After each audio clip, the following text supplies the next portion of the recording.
As-tu déjà eu l'impression d'être mis de côté, oublié, insignifiant? Et si je te disais que c'est précisément ce que Dieu recherche? L'histoire que tu vas entendre aujourd'hui n'est pas une simple biographie biblique. C'est le parcours réel d'un homme brisé, rejeté, poursuivi, tombé, mais pourtant choisi par Dieu pour changer le cours de l'histoire. Le roi David, le cœur selon Dieu, n'était pas un héros parfait. Il a commis des fautes graves. Il a goûté à l'humiliation, à la trahison, à la douleur la plus intime. Mais c'est justement dans ces failles que Dieu a sculpté un roi. Et ce que très peu de croyants comprennent, c'est que sa vie entière était une bataille spirituelle cachée, une guerre pour porter en lui une promesse messianique qui allait transformer l'humanité. Chaque chapitre de sa vie contient un secret, une clé pour ta propre foi. Et si tu ne connais que la victoire contre le géant Goliath, tu n'as vu qu'un fragment. Ce que tu vas découvrir aujourd'hui, c'est le David du désert, du palais, du péché, du pardon, et surtout, de la promesse éternelle. Prépare-toi, car cette histoire va parler à tes blessures, secouer ton âme et te rappeler que Dieu peut faire jaillir la gloire même des ruines. Et avant de commencer, un détail important. Plus de la moitié des personnes qui regardent nos vidéos ne sont pas abonnées à cette chaîne. Si tu veux continuer à recevoir des contenus profonds, sombres, puissants et spirituellement transformateurs comme celui-ci, abonne-toi maintenant. C'est gratuit, mais cela pourrait bien changer ta vie. Reste jusqu'à la fin, car ce que tu vas apprendre sur David pourrait être exactement ce dont ton âme a besoin aujourd'hui. Il est des moments dans la vie où l'on se sent invisible, oublié même par ceux qui nous connaissent. Mais c'est justement dans ces instants-là que Dieu agit de façon mystérieuse. L'histoire du roi David commence ainsi, dans l'ombre, loin des regards, au milieu de brebis et de poussière. Il n'était qu'un jeune berger, sans prétention ni éclat. Pourtant, c'est lui que Dieu désigna comme l'ungido de Dieu, celui qui porterait l'héritage d'Israël. Pendant que ses frères défilaient devant le prophète Samuel, c'était comme si l'on cherchait quelqu'un d'autre, quelqu'un qui, aux yeux humains, méritait davantage. Mais Dieu ne regarde pas comme l'homme regarde. Il scrute le cœur. Et ce cœur, celui d'un jeune garçon aux mains calleuses, brûlait d'un amour profond pour l'Éternel. Un cœur selon Dieu. Samuel, guidé par Dieu, fait alors un geste silencieux mais bouleversant. Il verse l'huile sacrée sur la tête de David, ce fils oublié, ce dernier appelé. À cet instant, quelque chose de céleste descend sur lui. L'Esprit du Seigneur le saisit. 1 Samuel 16, 13. Il ne devient pas roi immédiatement, non. Dieu aime les processus. Mais dans le monde invisible, le ciel venait de désigner un nouveau champion pour la bataille spirituelle qui s'annonçait. Car avant même de monter sur le trône, David devait traverser les épreuves du feu, affronter ses propres ténèbres et grandir à travers le rejet. Ce moment d'onction ne fut pas une fin, mais un commencement sacré. On pourrait croire que le choix de Dieu se poserait sur les plus forts, les plus éloquents, les plus visibles. Pourtant, l'Éternel prend plaisir à bouleverser les logiques humaines. Le roi David, celui que personne n'attendait, était précisément celui dont l'âme était prête à porter un cœur selon Dieu. Cette onction discrète, sans trône ni couronne, symbolise une vérité puissante. Quand Dieu te choisit, aucune salle oubliée, aucun désert n'est trop profond pour qu'il vienne te chercher. Tu peux être entouré d'indifférence, rejeté par les tiens, mais le regard du Très-Haut te repère toujours. Ce moment biblique résonne avec tant de vie aujourd'hui. Combien de personnes se sentent mises de côté? Combien de destinées dorment dans l'attente d'un appel divin? Le témoignage de David nous rappelle que Dieu ne nous choisit pas en fonction de notre apparence ou de notre position sociale.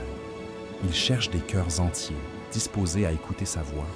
Et peut-être qu'en ce moment même, celui qui a vu David derrière les brebis te voit, toi aussi. Peut-être est-ce aujourd'hui ton jour d'onction intérieure. Ce n'est pas l'homme qui fait de toi un roi, c'est Dieu qui te revêt de sa puissance, dans le secret. Et c'est dans ce secret que commence la plus grande promesse messianique de l'Ancien Testament. Car ce jeune berger deviendra non seulement le roi David, mais aussi l'ancêtre du Messie. Une lignée est née dans le silence, entre les mains d'un garçon qui jouait de la harpe pour ses mots. Quelle ironie divine! celui que personne n'a vu venir allait vaincre des royaumes, écrire des psaumes et devenir l'instrument de Dieu sur terre. Et c'est ainsi que la lumière commence à briller dans l'obscurité. Mais avant d'atteindre la gloire, il devra affronter un monstre. Certains combats ne peuvent être gagnés que par ceux qui n'ont rien à prouver. Et c'est là que réside la force du roi David en sa jeunesse. Il n'avait ni l'armure d'un soldat, ni l'expérience d'un guerrier. Mais il possédait ce que les cieux reconnaissent comme véritable puissance, une foi inébranlable. Le champ de bataille était dressé. D'un côté, l'armée d'Israël, paralysée par la peur. De l'autre, un colosse terrifiant, le géant Goliath, hurlant des insultes contre Dieu et son peuple.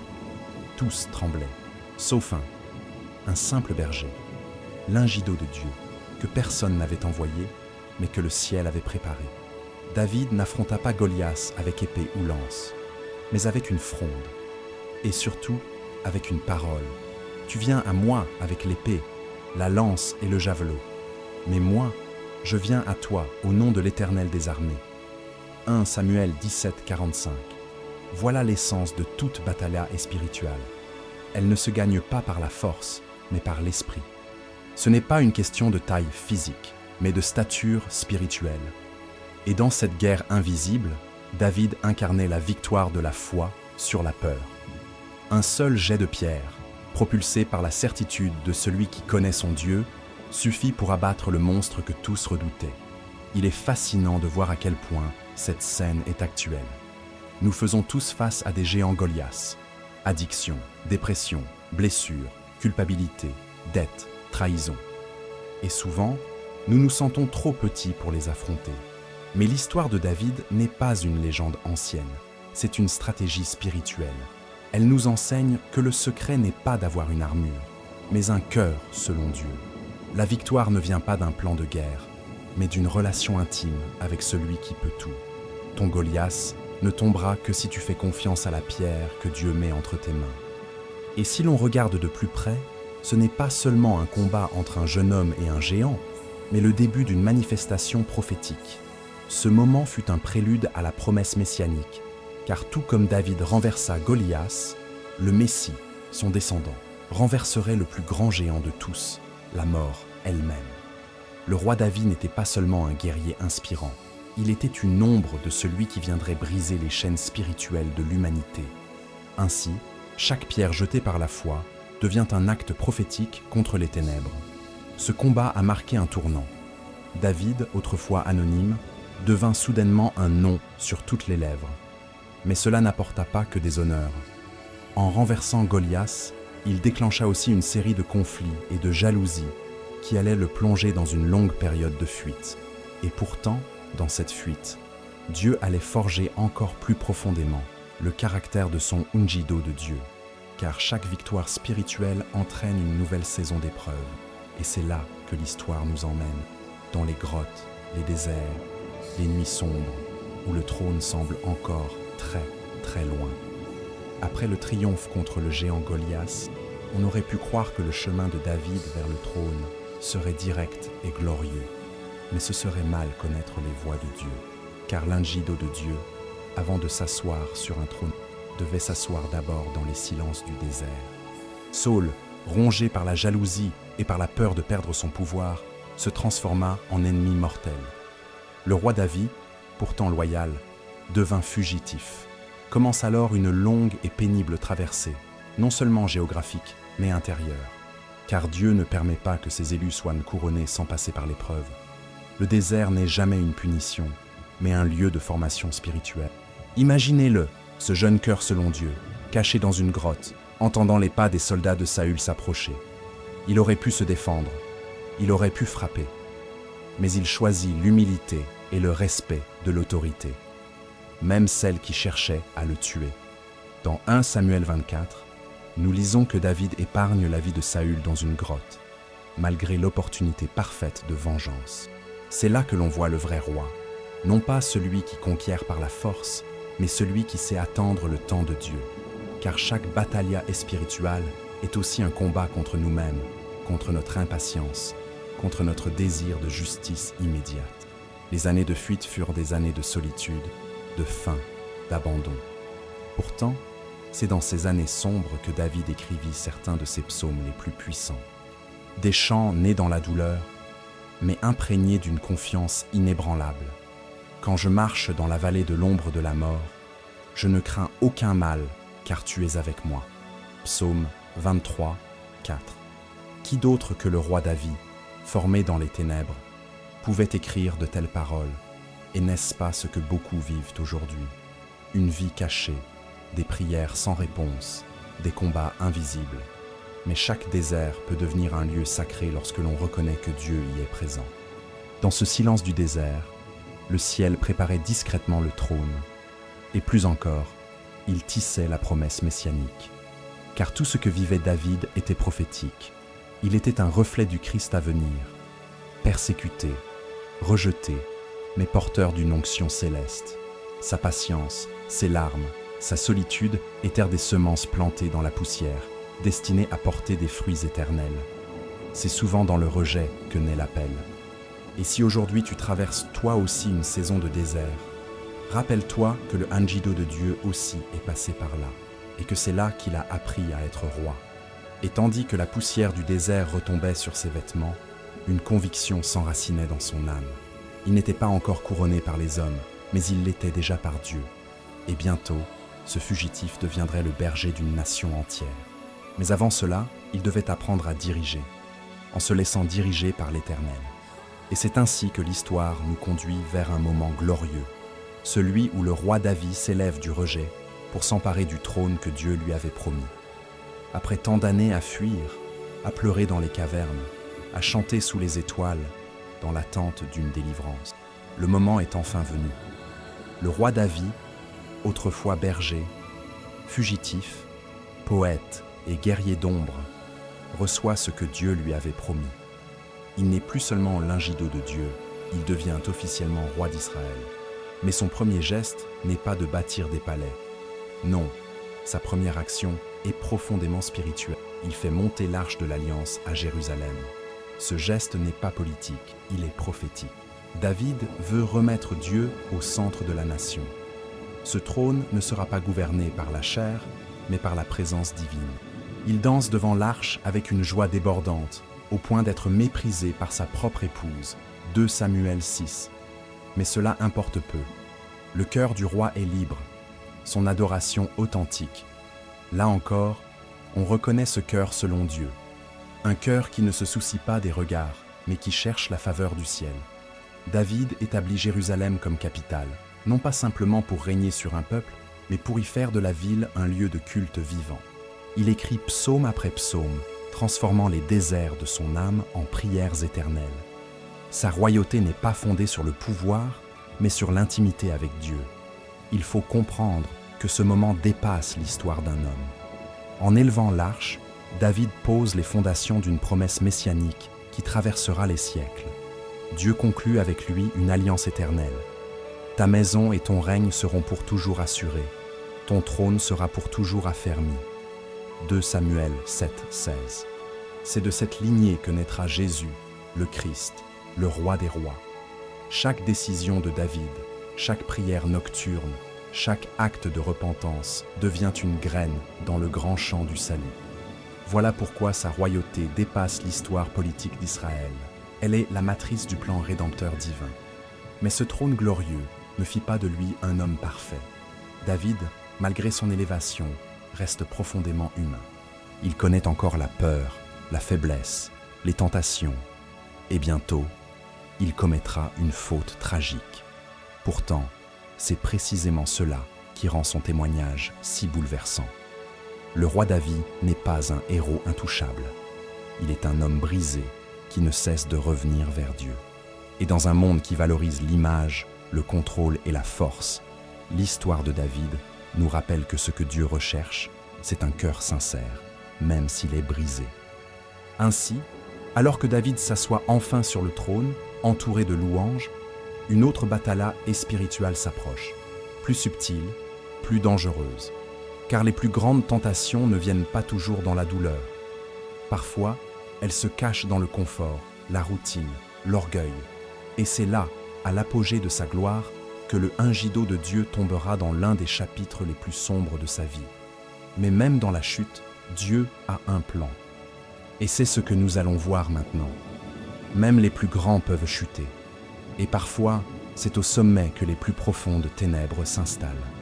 Le roi David, l'Ingido de Dieu, celui que le ciel avait choisi et forgé dans les épreuves, cède à une tentation fatale. Un soir, depuis le toit de son palais, il voit une femme se baigner, Bethsabée. Ce regard devient convoitise, la convoitise devient adultère, et l'adultère conduit au meurtre. Dans 2 Samuel 11, nous assistons à un enchaînement tragique de décisions où l'homme selon le cœur de Dieu se laisse dominer par les passions de la chair. Il fait tuer Uri, le mari de Bethsabée, pour cacher sa faute. Le cœur selon Dieu semble avoir perdu son chemin. Mais Dieu voit tout. Et quand le prophète Nathan confronte David, une sentence tombe. L'épée ne s'éloignera jamais de ta maison. 2 Samuel 12, 10.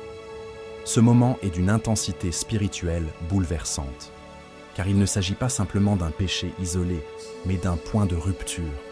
Le roi David a violé ce qu'il avait toujours défendu, la justice, la loyauté, l'intégrité. Et pourtant, c'est dans ce chapitre sombre que resplendit la grandeur de son cœur. Il ne nie rien, il ne se justifie pas, il tombe à genoux, pleure, jeûne, écrit le psaume 51, un cri de repentance qui traverse les siècles. Crée en moi un cœur pur, ô Dieu, renouvelle en moi un esprit bien disposé. Ce passage nous enseigne quelque chose de crucial dans toute bataille spirituelle. Il n'y a pas de victoire sans vérité. Même l'Ingido de Dieu n'est pas à l'abri de l'orgueil et de la chute. Mais c'est sa réaction qui le distingue. David ne se rebelle pas contre le jugement de Dieu, il s'y soumet. Il accepte les conséquences de son péché, même lorsque l'enfant né de cette union meurt. Et dans ce deuil, il ne s'éloigne pas de Dieu, il se rapproche.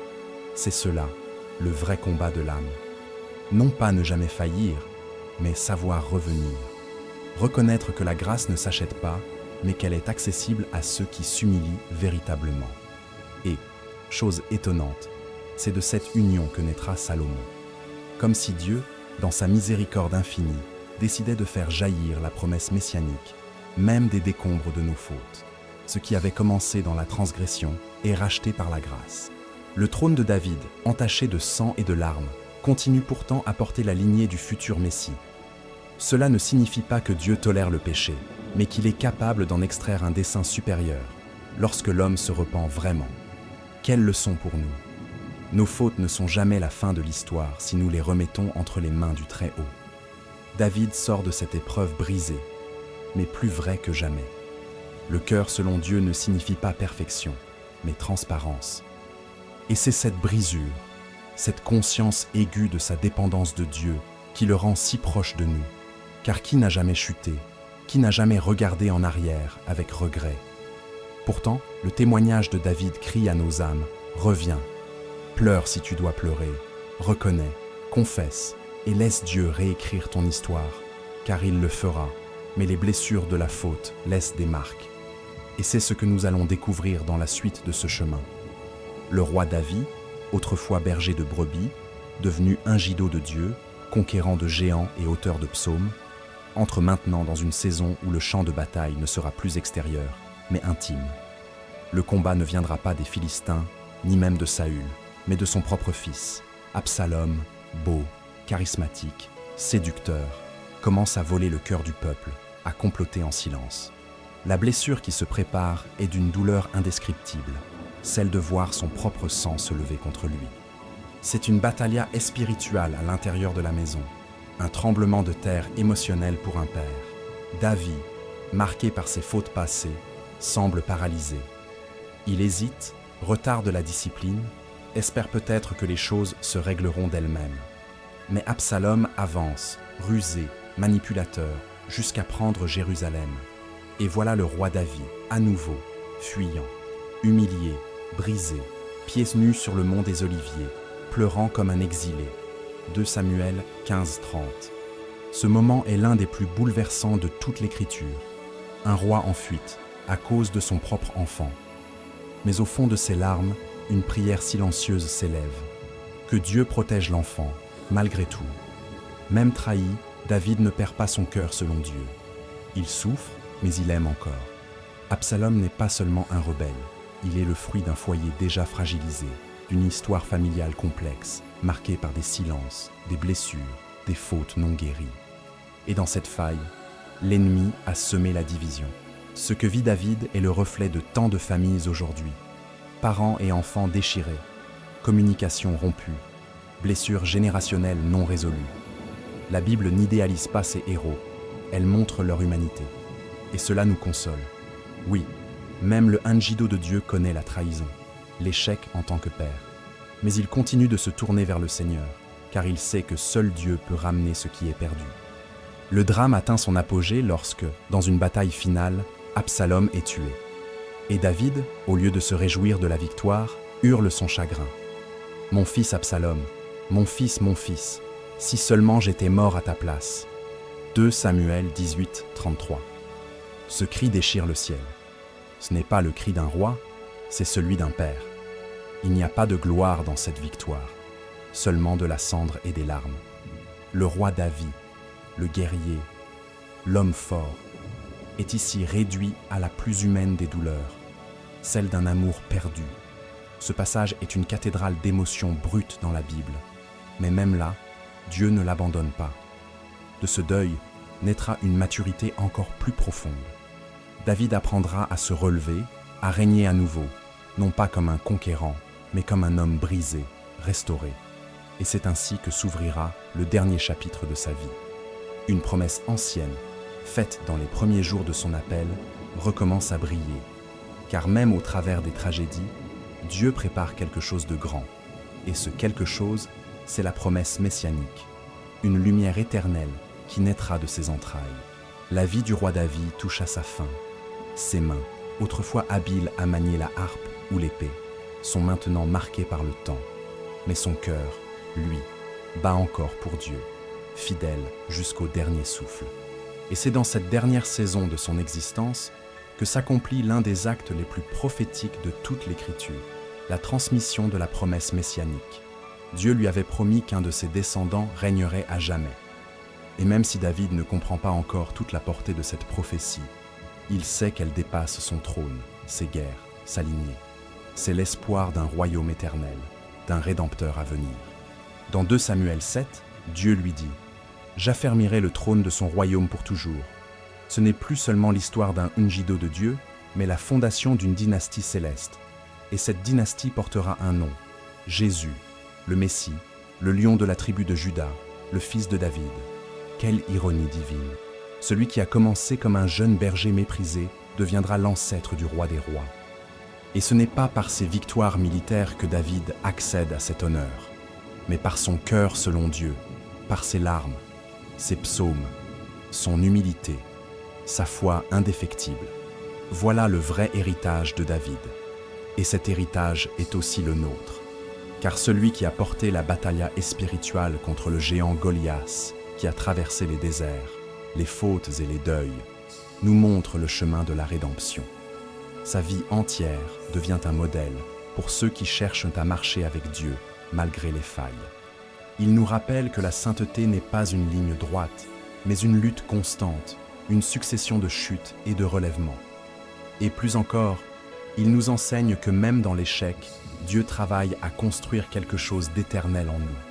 Ce que David laisse derrière lui n'est pas simplement un royaume terrestre.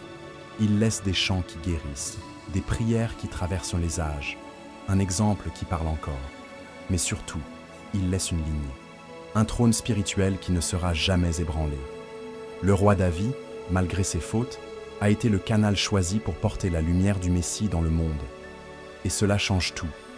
Cela signifie que Dieu peut utiliser même nos histoires brisées pour accomplir son plan parfait. Que la faiblesse n'est pas un obstacle, mais souvent un instrument entre ses mains. Alors que David rend son dernier souffle, il sait que son histoire n'est pas finie. Elle ne fait que commencer.